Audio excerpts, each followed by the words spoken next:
bachelor? No, I actually graduated with a B average. Yeah. How about you? I think I had an A.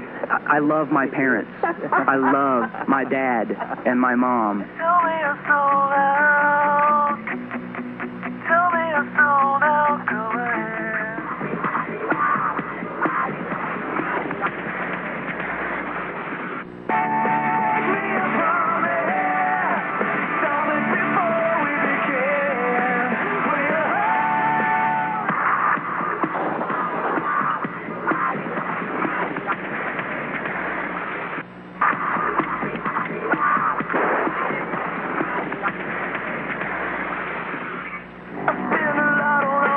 That I got, 'cause all the geeks that I meet, they all look cooler than me. But what to do when they're all looking at you, 'cause you're the freak of the week, 'cause you're on the TV. Make me a promise, stop it before we begin. How does it feel now to be here in New York gearing up for this gig? It's good. New York has been good to us, actually, believe it or not. We came here thinking it was going to be like that, yo, you think you hot? But, you know, the cool thing about it is we started playing here about, you know, a year ago, I guess it was. And, I mean, they took to it. They loved it, you know. I mean, and once again, I think it's because maybe a lot of the folk here in New York like to have something a little different, maybe from the outside. And we're pretty outside. So, and it took well, and we were, you know, starting to, like, pack out some smaller rooms here, and tonight we'll pack out another one.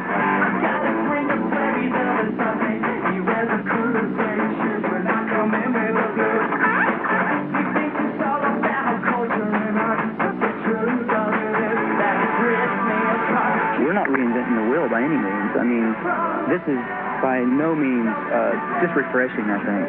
It is, exactly, like we talked about earlier. Lately, I think it's just a refreshing sound, a good, you know, upbeat, you know, positive music.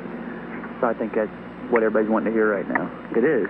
And that said, you can bet that when this comes out and people and critics get it or whatever, you know, it's not gonna. They're not gonna probably be fond of it because we're not playing on two strings, you know, with and singing backwards or something, but. We grew, like we said, we grew up on our sister's record collections, and it was top 40 radio, and you know, so if people have a problem with that, then they're just going to have to stay jaded and get over it, because we're gonna appeal to a whole lot more people, and that's what we want.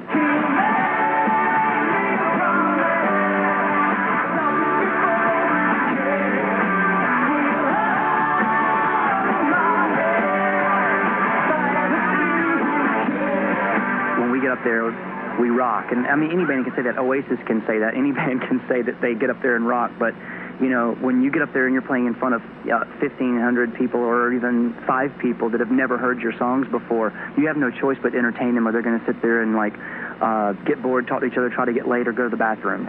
And so you have no choice. That's me.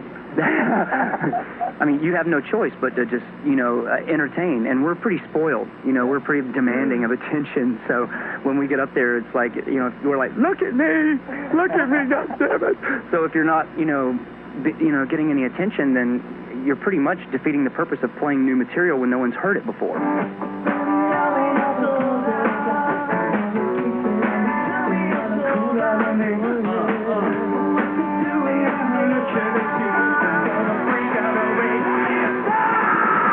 Songs are first and foremost. I mean, don't get me wrong, but I just think that the element of rock has been it's been lackluster as far as, you know, bands through the 90s, rock bands that just have been staring at their feet and acting like it's more like a sound check when they're up there playing. And there's something to be said about you just you know, sitting up there and playing your songs and being a no rock and roll band. But I guess we could never let that, you know, suffice. We'd have to take it one step further.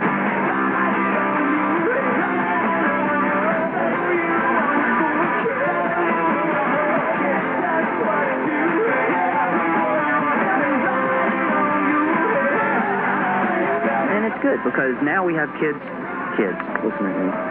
No, we have kids.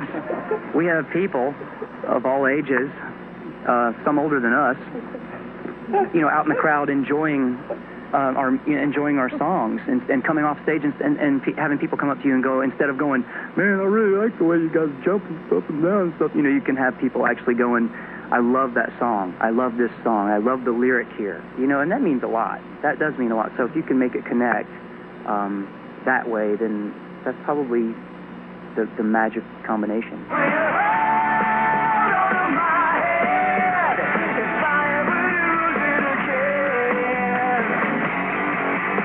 Do you think that because of the kind of angst rock that we've experienced in the past few years, do you think people are ready for more lighthearted, poppy kind of songs?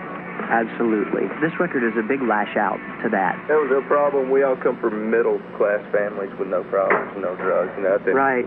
We didn't get kicked out of school or anything. No, I actually graduated with a B average. Yeah. How about you? I think I had an A. I love my parents. I love my dad and my mom. Tell me you're sold out. Tell me you're sold out. Go ahead. Let's get past the myth that rock and roll is supposed to be about, you know, rebelling against your parents and stuff. It's actually just supposed to be about having a good time. And if having a good time means having a cheeky sense of humor, you know, in your lyrics or whatever, just to maybe get a rise out of somebody, then do it, because it hasn't been done enough in the last 5-10 years in rock and roll.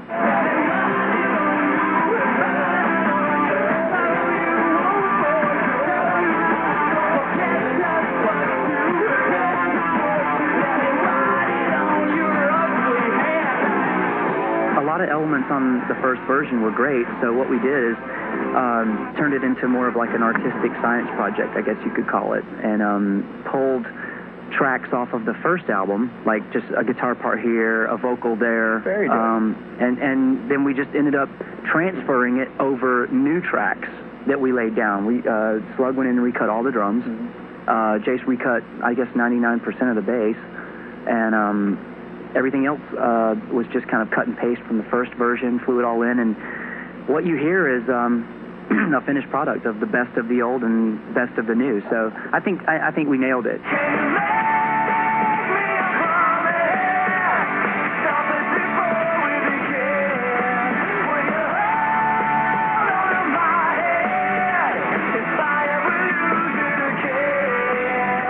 We learned, you know, about, you know, wanting to do this and catch the spirit of it at a really early age. I mean, all of us were like frighteningly young when we started this. So We were playing clubs when we were sophomores in high school.